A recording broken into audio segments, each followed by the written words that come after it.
Assalamualaikum warahmatullahi wabarakatuh. Saya Niza Mulia Rahmawati dari kelas 11 IPA 2 dan dari kelompok 4 biologi ingin menjelaskan tentang mekanisme pernapasan. Pertama, dalam inspirasi itu pernapasan dada, otot antar tulang rusuk itu berkontraksi sehingga tulang rusuk itu menjadi terangkat dan rongga dada membesar serta tekanan dalam kecil dan udara luar menekan masuk gitu. Lalu dalam pernapasan perut, diafragma kontraksi terus sehingga diafragma mendata dan rongga dada menjadi besar serta tekanan dalam kecil dan udara menekan masuk. Kedua, di dalam ekspirasi ada pernapasan dada. Nih, otot antar tulang rusuk itu berrelaksasi. Terus tulang rusuk jadi turun. Terus rongga dadanya mengempis atau mengecil dan tekanan dalamnya menjadi besar serta udara menekan keluar. Kalau di dalam pernapasan perut, diafragma itu berrelaksasi.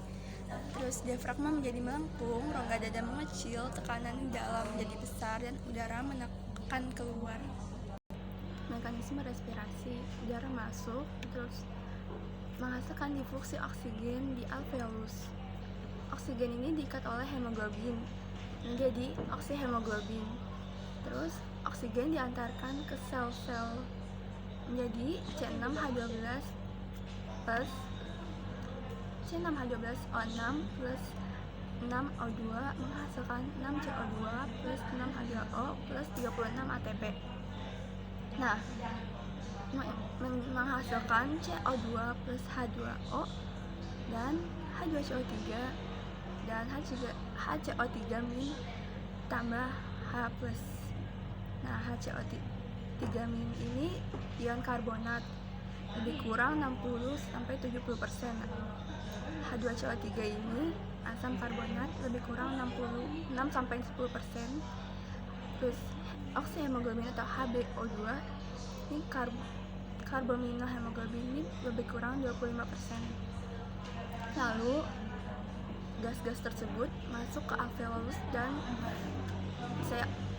akhirnya karbon dioksida itu dihembuskan. Nama pernapasan eksternal ini terjadinya pertukaran udara antara udara dalam alveolus dengan darah dalam kapiler. Kedua, pernapasan internal ini pertukaran udara antara sel darah merah di dalam kapiler dengan sel-sel tubuh. Sama kapasitas paru-paru, ada udara pernapasan atau udara tidal. Ini udara yang keluar masuk pada pernapasan biasa yang menghasilkan lebih kurang 500 ml. Terus kedua, udara cadangan ekspirasi atau udara suplementer.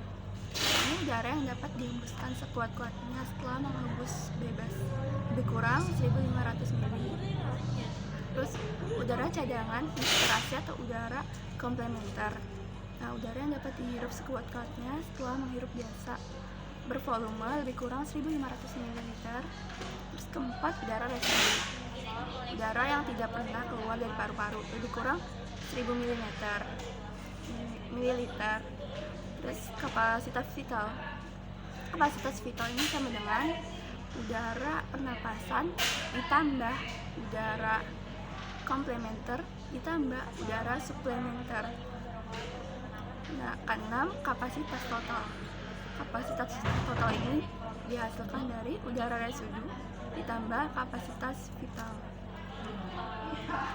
Nah, berikut merupakan kapasitas paru-paru, gambar kapasitas dari paru. Ini merupakan kapasitas total. Ini kapasitas vital hanya sampai sini. Terus ini udara pernapasan. Ini udara pernapasan. Nah, ketika kita bernafas, ini pas naik itu kita bernafas menghasilkan udara cadangan inspirasi atau udara komplementer. Nah, ketika kita menghembuskan nafas, ini ada udara cadangan ekspirasi atau udara suplementer. Nah, perbedaan inspirasi dan ekspirasi dalam pernapasan dada.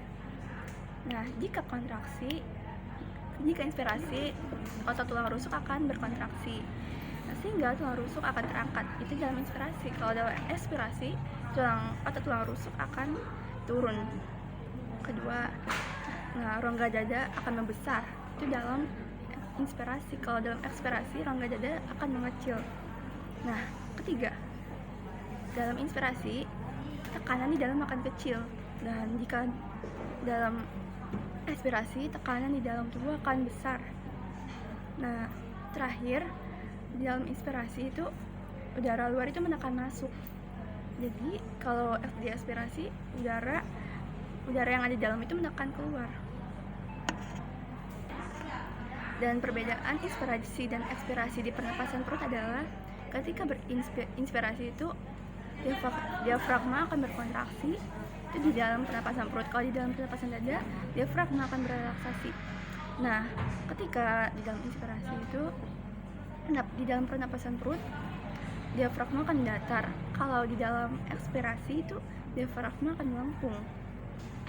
Dan di dalam inspirasi, kalau itu rongga dada itu akan membesar. Kalau di dalam inspirasi, rongga dada akan mengecil atau mengempis. Nah,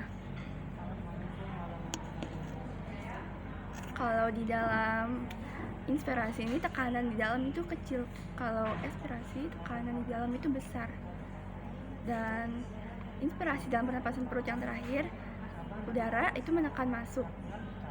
Udara yang di luar itu menekan masuk. Kalau ekspirasi, udara yang di dalam itu menekan keluar. Sekian presentasi dari saya. Jika ada kata-kata yang kurang, mohon dimaafkan.